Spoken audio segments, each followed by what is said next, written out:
আমরা একটা জায়গায় সবাই আমরা একমত হয়েছি যে আমাদের স্বাধীনতা সার্বভৌমত্বের ব্যাপারে কোনো ছাড় নয়। জাতি ঐক্যবদ্ধভাবে ইনশাআল্লাহ আগামী দিনের সকল চ্যালেঞ্জ মোকাবেলা করে আমরা চূড়ান্ত সফলতার দিকে এগিয়ে যাব। চূড়ান্ত সফলতা অর্জন না হওয়া পর্যন্ত আমাদের ঐক্য অটুট এবং মজবুত থাকবে। চূড়ান্ত সফলতা এসে যাওয়ার পরেও প্রিয় দেশের জন্য আমরা ঐক্যবদ্ধ থাকবো। আমাদের দেশের ভাবমূর্তি নষ্ট যারা করছে তাদেরকে বুঝানো যে তোমরা আমাদের প্রতিবেশী, আমরা যদি ভালো থাকি তোমরাও ভালো থাকবা, আমরা ভালো না থাকলে তোমরা ভালো থাকবা কেন। আপনারা কালকে সকল গণমাধ্যম এই সংবাদ পরিবেশন করেছিলেন।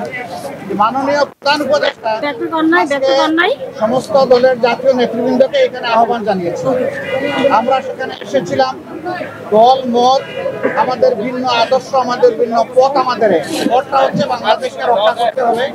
এই সব কিছুর ঊর্ধ্বে উঠে দেশ আমাদের সবার, শুধু রাজনৈতিক দল না, আমাদের সকলের জনগণের একটা বিশেষ অংশ আপনারাও, এবং আপনাদের ভূমিকাও কিন্তু গত আন্দোলনে কারো কারো না থাকতে পারে কিন্তু নির্বিশেষে অনেক সহায়ক ছিল।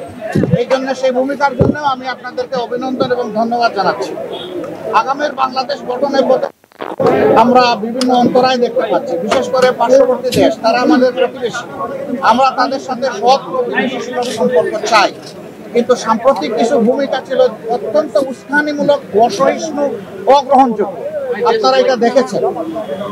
মিথ্যা তথ্যের উপর নির্ভর করে বাংলাদেশকে কলুষিত করার জন্য, এই সরকার এবং জনগণকে ব্যর্থ করার জন্য তারা দুনিয়ার বিভিন্ন জায়গায় চালাচ্ছে।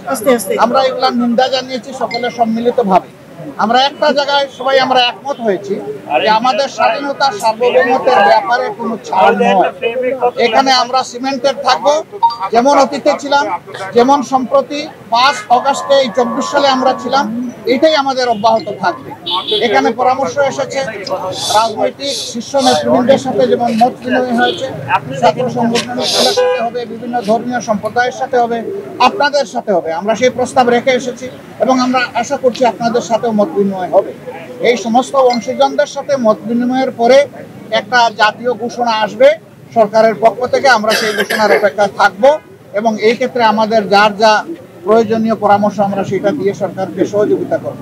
আরেকটি বিষয় আমরা অত্যন্ত ক্লিয়ারলি আমরা জানিয়ে দিয়েছি, এক্সট্রিমিজম বা চরমপন্থা যে দিক থেকেই আসুক আমরা তাকে ঘৃণা করি।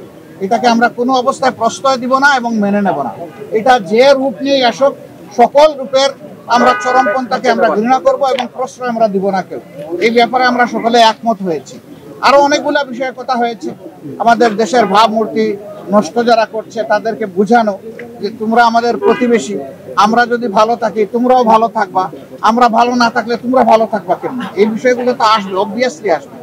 তো সেই বিষয়গুলো নিয়ে আলোচনা হয়েছে। আমরা আশা করছি জাতি ঐক্যবদ্ধভাবে ইনশাআল্লাহ আগামী দিনের সকল চ্যালেঞ্জ মোকাবেলা করে আমরা চূড়ান্ত সফলতার দিকে এগিয়ে যাব। চূড়ান্ত সফলতা অর্জন না হওয়া পর্যন্ত আমাদের ঐক্য অটুট এবং মজবুত থাকবে। চূড়ান্ত সফলতা এসে যাওয়ার পরেও প্রিয় দেশের জন্য আমরা ঐক্যবদ্ধ থাকবো। আপনাদের সকলকে ধন্যবাদ।